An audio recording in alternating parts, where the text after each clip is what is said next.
Hey guys, Bozone Michael here. Also, room is a mess because I just moved here, and today I want to review an album.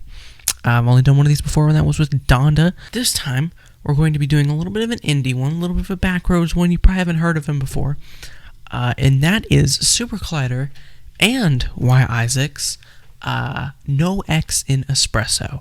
Now, this isn't a collab album.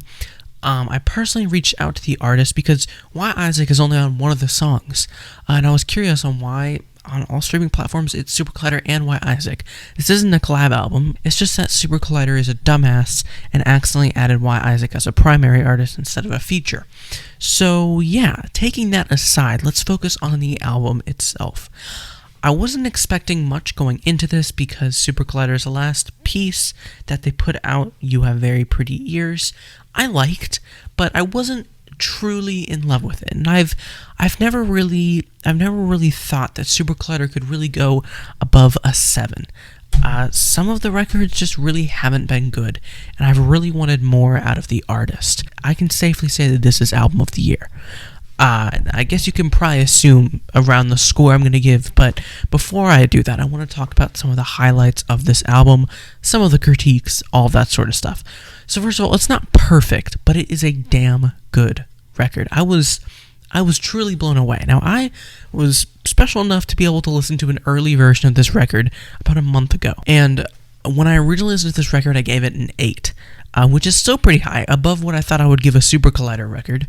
But there were just things about the record that I wasn't fully in love with. And then again, this was my first time listening to the thing in full, and not just getting the singles and listening to it with the singles, seeing how the flow of the album was. And it was pretty good. I wasn't, absolutely blown away, but I was pretty damn impressed. Fast forward when the album actually drops on streaming services, and I listened probably about 3 more times.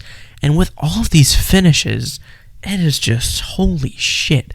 Now, the album that I listened to before it was released didn't even have Y. Isaac on it, which comes on the song My Closet Is All Full. This song, it's pretty damn good. With the feature, it is really spicy.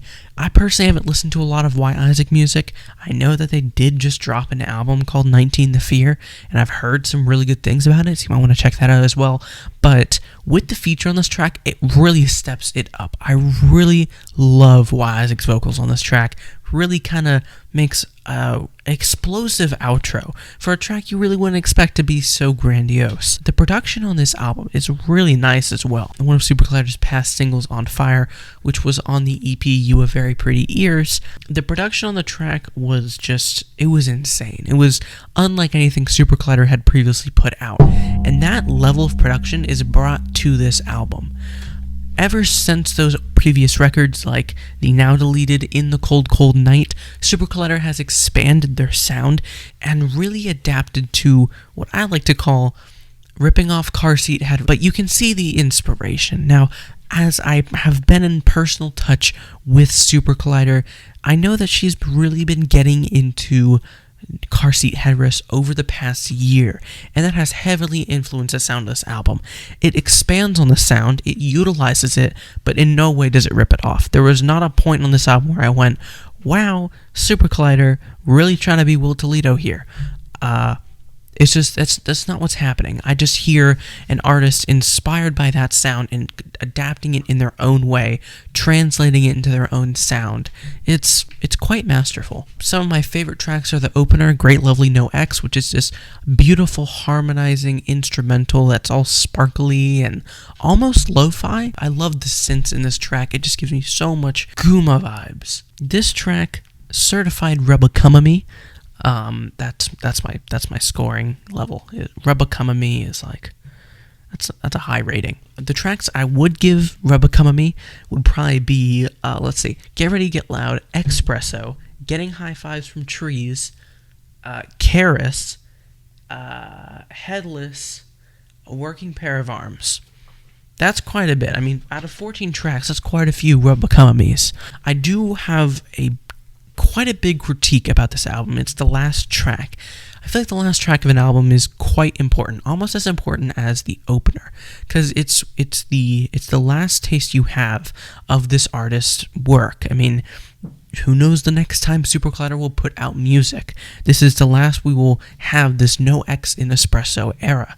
And maybe even the sound. Who knows what SUPERCOLLIDER will do next? Because even comparing You Have Very Pretty Ears to No X and Espresso, almost completely different in stylization.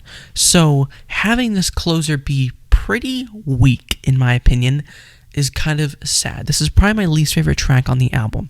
And why is that? Well, it's for most part just some dumb kid saying a rant about lotion.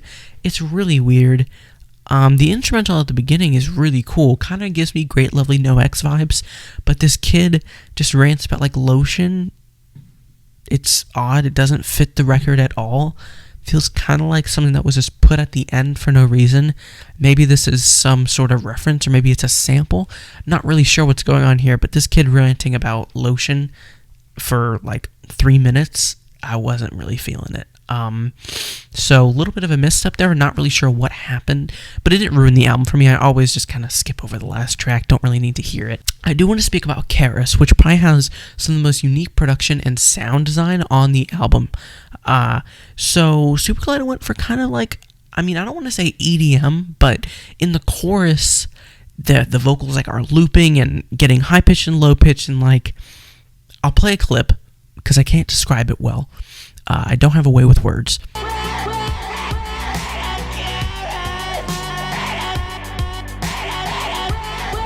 That was such a unique sound for this record. It immediately made it a RUBBA Come At Me song. Like, I wasn't expecting that from this record. Espresso has some of the most chilling and deep lyrics I've heard on an album this year. It's so powerful. I got chills all the way up my body whenever listening to this track for the second time. And it still blows me away how powerful Espresso is. Truly a certified RUBBA Come At Me song. If there's one more thing I must complain about for this album, it's the artwork. The album artwork itself is pretty good. Doesn't really fit with the sound of the record in my opinion, but it's the artwork leading up to the release. So you had this like weird metal butt plug looking thing for the first 3 singles. And then you had like trees on getting high fives from trees, which I guess makes sense. But then you had this like Brockhampton ripoff looking cover with these like 2 bodies that are all like colorful and stuff. I don't really get it. It feels like SUPERCOLLIDER just got random images and threw filters on them for these releases. Kind of odd in my opinion, but I don't know. Maybe it's going to show how polarizing the feelings that SUPERCOLLIDER is going through are, and how it just changes here and there, and how they feel about the situation that they're going through here, which is totally just depression. I'm astonished by how good of an album such a small artist can put out, and I really wish this album could blow up. So if you're seeing this, stream No X and Espresso. It's really, really, really good. How good? 10 out of 10 good. In parentheses, it RUBBA Come At Me.